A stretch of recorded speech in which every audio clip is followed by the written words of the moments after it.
It has now been 6 weeks since Hamas terrorists brutally attacked innocent civilians in Israel, and the horrors of the fighting on both sides that has occurred since is terrifying beyond measure. Hello, I'm Ben Lau. And I'm Summer Maxwell, glad you could join us. More than 1 million Palestinian children are caught in the crossfire in this bloody conflict with nowhere to go.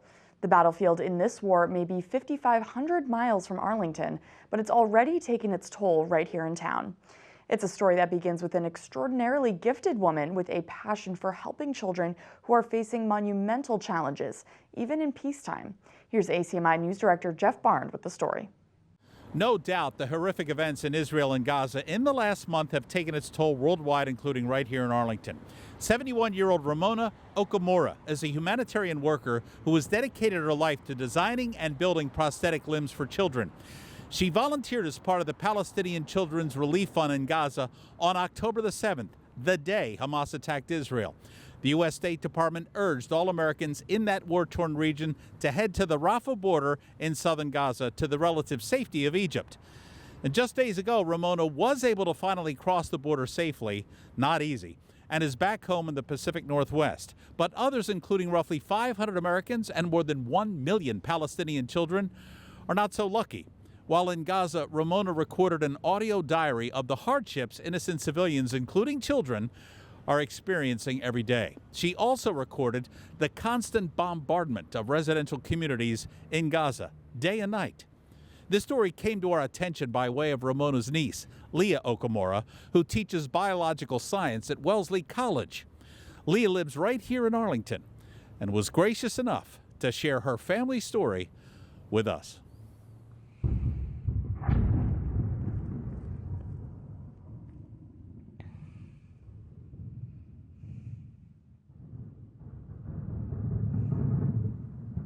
I have a really hard time understanding why, after more than 3 weeks, the U.S. has not been able to negotiate a ceasefire for me and the other 500 Americans trapped in this war zone to allow us to leave safely.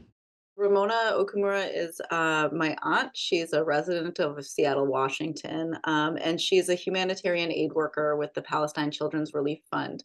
PCRF is a really wonderful organization that is dedicated to bringing specialized medical care to the children of Palestine, both in Gaza and in the West Bank, in areas in which those specialties are just not available. My aunt works particularly in prosthetics. So she had worked for decades at the University of Washington, building prostheses for children amputees. It's a really specialized skill that she has to be able to build these prostheses from the limited materials that are able to get across the blockade. And so, as you can imagine, in Gaza, it's hard to get the modern materials and technology that we have available to us here in the States. So she's really a unique, amazing person to be able to bring her skills and her education there. We sleep in the cars. There's nowhere for the children. Everyone sleeps in their cars. Egypt has allowed several hundred people to leave Gaza via the Rafah border crossing, but most Gazans are trapped. I am in Rafah waiting for the border to open. After more than 3 weeks of thousands of explosions in Rafah, I can't believe the State Department's advice is to wait in Rafah near the border while all the bombs, missiles, and shells from the sea are hitting everywhere in Rafah. And yet they say they're carefully monitoring the situation here. What's with that?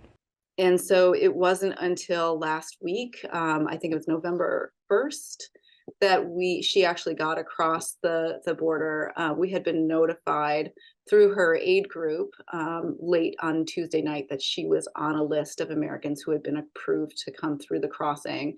Actually, it was only 5 Americans, I think, who crossed in that first day. So she evacuated with a group of aid workers and was able to finally leave. But it had become a very dangerous situation.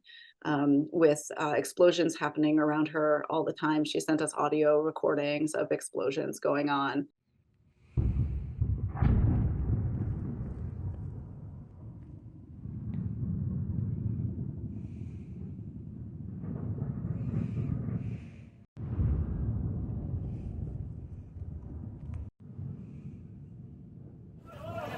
Israeli airstrikes.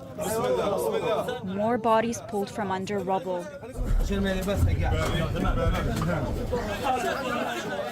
It's affecting everyone. What would you like to say to the people of Arlington, or what thoughts would you like to get out to the folks of Arlington regarding this very ugly affair, once again, in the Middle East? Yeah, I mean, it's a incredibly complex situation with such high emotions on all sides. And I think that one thing that I really wish that people would remember is that 1 million children in Gaza are not the enemy. They are not anyone's enemy. And there's no reason to be fighting the children of Gaza. And I really hope that that can come across to people and that we can create a safe place for those children to live. The aftermath of an airstrike on a school-turned-shelter run in the northern Gaza Strip.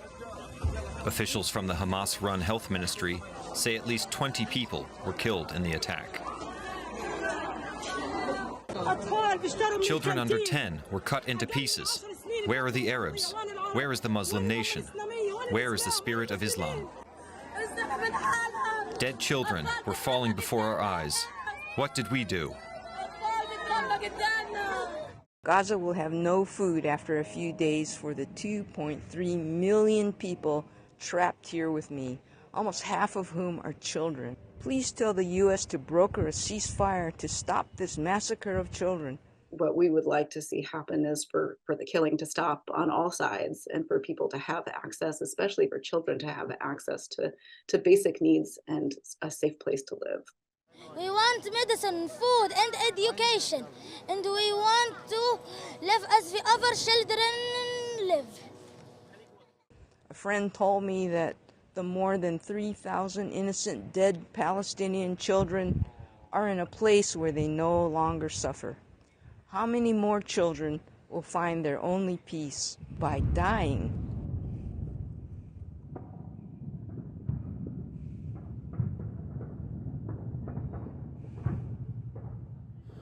When Ramona made it to safety in Cairo, Egypt, she immediately contacted her family and said, quote, "Pray for the people of Gaza who now don't have us as shields from harm." Meantime, Leah's family is taking part in a petition drive to immediately prioritize the safe return of all American citizens and humanitarian aid workers currently trapped in Gaza. As of this report, there are nearly 4,000 signatures. Now, if you're interested in getting more information, just go to change.org. Again, that's change.org. For ACMi News, I'm Jeff Barnes.